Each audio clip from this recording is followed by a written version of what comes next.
প্রধানমন্ত্রী ও তার পরিবারের নামে সামাজিক যোগাযোগ মাধ্যম ব্যবহার করে প্রতারণার অভিযোগে ৫ জনকে গ্রেপ্তার করেছে র্যাব। রাজধানীর বিভিন্ন এলাকায় অভিযান চালিয়ে তাদের গ্রেপ্তার করে র্যাব। এ সময় তাদের কাছ থেকে ১২টি মোবাইল ও একটি ল্যাপটপ উদ্ধার করা হয়েছে।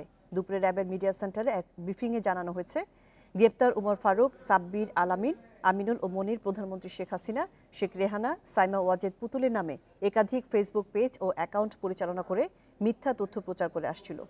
এসব পেজ এবং অ্যাকাউন্ট থেকে প্রতারণার মাধ্যমে বিভিন্নভাবে অর্থ আদায় করা হতো বলে দাবি করেন তারা।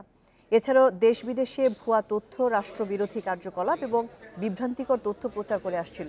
নিরাপদ সড়ক নিয়ে ছাত্র আন্দোলন ও কোটা সংস্কার আন্দোলন চলাকালে বিভিন্ন ধরনের উস্কানিমূলক পোস্ট এসব পেজ এবং অ্যাকাউন্ট থেকে পোস্ট করা হয়েছিল বলে জানিয়েছেন র্যাবের গণমাধ্যম শাখার পরিচালক মুফতি মাহমুদ।